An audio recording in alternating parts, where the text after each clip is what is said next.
Home is what connects us all, and nobody knows home like NFM. Thanks for joining us for I Am Home, the podcast that goes deeper than simply design trends and connects you to the people, projects, and ideas that help you make your house a home. Tyler Wisecup here from NFM headquarters with Becca Sudbeck, Brand and Creative General Manager. Hi, Tyler. Hey, Becca.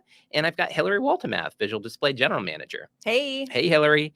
On today's Creative Spotlight discussion, we're going to talk about the recently announced Pantone Color of the Year, Viva Magenta. We're going to share our thoughts, learn a little history of the Color of the Year process, and discuss some ways we can stay on top of current trends by bringing some of the nuanced crimson tone into our homes. I like that. That's a good line you got there. Thank you. Before we get to that, though, remember, NFM is more than just your everything home store. Our mission is to improve lifestyles because your home life should be your best life. Learn more at nfm.com. Okay, so before we dive into the color of the year for this year, 2023, of course. Yep. I want to start with a short history lesson. I think you were doing some research here and learning some of the interesting things about Viva Magenta. And I wonder if you can kind of walk us through what the process is like and how to understand the where it came from. Yeah. So I was doing my research, learning about, how they came to the decision for these colors. I admittedly knew it was like a thing that came out every year and it influenced a ton of things, but didn't know much about the history. So did a lot of research and I thought you two would find this interesting. But did you know that they began doing this in 2000? So 2000 was the first year that they'd done this. They hadn't done it too terribly long. So they championed the color in 2000 was cerulean blue. And I don't know if you remember the scene in Devil Wears Prada, where Miranda Priestley schools Andy Sachs on the history of her discount store cerulean blue sweater. So I thought that was an interesting, I do remember that scene. Callback. Yep. So she thought she was easy breezy, didn't put too much thought into what she wore, but her off the rack discount sweater started with the fussy designers in 2000 when cerulean blue was chosen. And so we've learned that there's like a panel of experts, color experts that kind of come together and determine or make this forecast. Yeah. Do they have like a cool name? Like, are they the Color Force or something like that? They should. Missed opportunity. Yeah. Missed opportunity for sure. So they like take information from everywhere, all these influences, but they chose cerulean blue and they originally called it the color of the millennium because remember in 1999 the uncertainty the world was going to end when it went to 2000. Yeah. So it's funny to like reflect back on previous years of uncertainty, the first and last. But they chose that blue color because they felt like customers were going to be seeking inner peace and fulfillment in this time of uncertainty, while also reflecting on the past and looking into the future. So they chose this like calming blue shade that was reminiscent of the sky. So it's like interesting. There's always so much more thought put into it than just like picking a color. Like, I like this one. It's pretty. Right. Yep. Trying to speak to the moment. I can appreciate that. Yes. Yeah. So, like I said, they have this like panel of experts and it's like intended to reflect the latest color trends and in all sectors. So that includes fashion, beauty, technology, design, and home decor. And so for 2023, they did something a little bit different where they brought in AI. So they used, artificial intelligence combined with the human approach. Okay. And they then took this AI, I'm blanking, I should remember the name of this artificial intelligence, and they actually created a full magenta colored world called the Magentaverse. Oh, yes. How clever. Well, I saw the Magentaverse. I didn't realize they created a whole like ecosystem behind that. Yes. That's pretty incredible. Yes. Yeah. So you can, so if you're familiar, Art Basel, like the big art event in Miami. Yeah. I know someone that just went to it. Yes. Yeah. Was recently. Yep. And then one of the exhibits was full magenta magenta theme. So it's already like out there. Wow. Yeah. So now that you've seen the color of the year, Viva Magenta, what do you think of the color? What are your thoughts? I mean, it's not my favorite, but I also feel like a lot of times I feel that way about the Pantone color of the year. Like this isn't the first time where I'm like, I mean, I think it's bold. Like it's always something really bold and probably more bold than like I would do in like my everyday life. But at least from like a home decor perspective, like I have like no problem in like fashion and other things that aren't so permanent. Taking I feel some like. risks. Taking risks. But like I always have a hard time pulling that Pantone color of the year into my life. Into my home as a more permanent thing, because obviously it changes every year. But I feel like from a fashion perspective, like I wouldn't shy away from it. I already see some of it in like makeup and cosmetics as well too. That feels a little less risky. It's like you can put it on and take it off at the nighttime. You're not committed. Right. Yeah. Tyler, what do you think about the color? I think it's really cool. I kind of I like it because it's like you're saying, it's bright and bold, but I feel like there's a little bit of a retro feel to it, which I think is kind of a current trend that we've been seeing. It's been a while. It's been a minute since we've seen it, but I think it's speaking to me, especially like, I don't know, it seems a little rebellious. Like it's not quite exactly what I would have expected. And I appreciate that. Yeah. It's interesting you say that. So like Pantone's kind of line they shared when they announced it is it's an unconventional shade for an unconventional time. I mean, fair enough. Yeah. So direct quote from Pantone's executive director, Viva Magenta is nuanced with crimson, red, and pink tones that presents a balance between warm and cool. Rooted in nature, this hybrid color is powerful, empowering, and assertive, but not aggressive. Yeah. It encourages experimentation and self-expression without restraint. Ultimately, this electrifying, boundaryless shade promotes optimism, joy, and strength. So, interesting fact as I was reading all about it on the internet, and did you know that the color magenta doesn't technically exist? So it's causing some controversy because the color magenta does not technically exist. It manifests itself. Oh my God. Yes. Now my mind's What is blown. that? Yes. So you think about like the color spectrum and think about like, think back to Roy G. Biv, red, orange, yellow, green, blue, indigo, violet. So red and violet are on like opposite ends.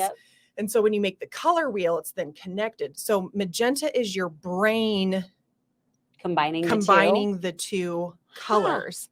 So like you think about how like colors created light bouncing off of so your brain kind of fills in that space and creates magenta.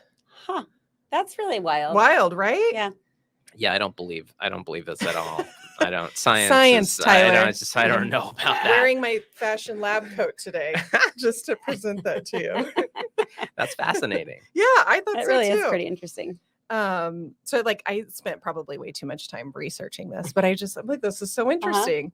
So the experts at Pantone observed like a heightened appreciation for awareness for nature. So in a lot of ways, increasing focus on sustainability, and beyond that, people are looking to bring more plants and florals into their home, finding newfound enjoyment in outdoor recreation and travel after the pandemic-induced pause, and looking to nurturing, life-giving ingredients as a result of the public health crisis. So what's interesting is like how they explained how this color was really derived from nature.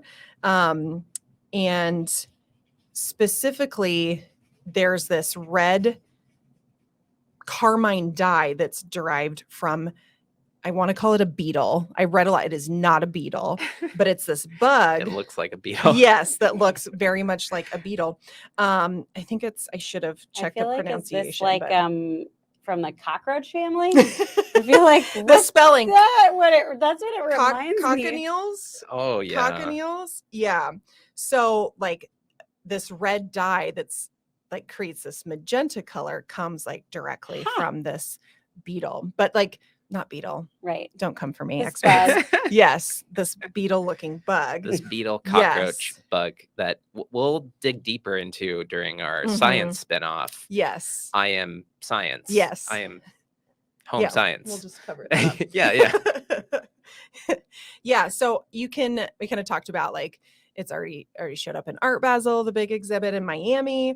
And like some will say that the magenta verse is already upon us. So Pantone's already partnered with Motorola. There's a cell phone coming out, hopefully a Razr, Motorola Razr. Oh, yes. Yeah, right. Has to be.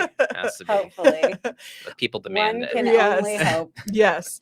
And with Spoonflower, if you're not familiar, they do patterns. Yeah. But not just wallpaper. They'll also do fabrics and other materials in the same pattern. And Kiriuma, which makes skate shoes. So to your point, Becca, I think there's some opportunity to like bring in some of this magenta, because immediately you're like, I'm not buying a couch that color. I'm not painting my walls that color. Right, exactly. But I think there's going to be, I got a little more excited as I did some more research. I think there's going to be some fun opportunities to bring it into the home. So obviously our field of expertise is home furnishings. So I want to talk about some ideas on how you can bring this color into your home. So going back, I should have like a color wheel, a chart. I feel like I should have a chart up here, but a good way to bring it in is to bring it in with colors that are next to it on the color wheel. So next to it are like reds, oranges, purples, and then periwinkle blue. So if you have some of that already, you want to bring in some throw pillows or blankets. I feel like throw pillows is like a very relatively safe way. Yes. I mean, you're committing sort of. Yes. Yes. And I think, like florals, like a lot of really pretty florals. I've seen some designers, people in the home furnishings industry, like already working on some of their spring projects and like seeing it in a lot of the florals they're using. So I think that'll be a nice way to bring in some color. And then there's like the sense of playfulness and creativity and excitement. So maybe think about like kids spaces, kids bedrooms, playrooms, or even like workspaces. Like it's a really energetic color. So maybe you're looking for something more serene in other places, but like great opportunity in some of those spaces to bring in some excitement. Yeah, I'm thinking like a gym could be fun too, like from that energy perspective. I kind of like that. Little fresh, little different take. Yeah.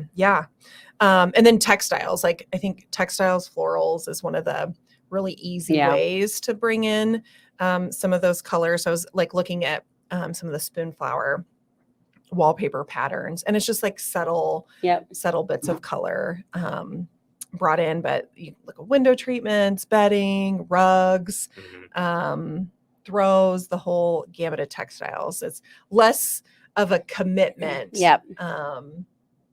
than painting a whole room or swapping out your furniture for Viva Magenta. I mean, if you want to stay on trend though, I mean, you probably should get that Viva Magenta sofa on order.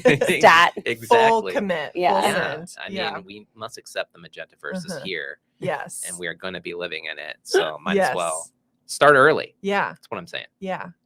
So, yeah. Well, this is fascinating. Is there, you guys think any projects in your future using magenta? Viva Magenta? Yeah, I'm more excited about, I think because I spent some time doing some research and looked into it a lot. Like Pantone even has like a store of items like mugs and like the shoes I mentioned that you can shop and check out. But I think like cosmetics, I think will be the place to kind of watch for this color too. Lip color, cheek color, etc. So what about you, Tyler? Well, I mean, I mentioned like gym. I've got like a little space in my garage that I'm going to kind of dedicate to this space. And I hadn't picked a color yet. So maybe this could be a way in for me. A little idea starter for you. Yeah. I like it. Well, I think that does it for our Creative Spotlight episode. I mean, this has been Very illuminating. Right? And we'd love to hear what you think about Viva Magenta and your plans to incorporate the bold and bright color into your home. So tell us about it. Write us at NFM Fans on Facebook to join our conversation. Thank you, Hillary, for bringing this interesting, fascinating conversation to us. Thank you, Becca, as always. And I want to thank everyone who's listening at home. Make sure to subscribe, rate, and review the I Am Home podcast wherever you listen. Then hop over to nfm.com to learn more about our company and shop 24/7 for today's top furnishing styles. We'll be back again soon with another episode. Till then, remember, home is what you make it. Thanks for listening to I Am Home with Tyler Wisecup, Hillary Waltemath, and Becca Sudbeck. If you like our show and want to know more, check out nfm.com or please leave us a review on the podcast platform of your choice.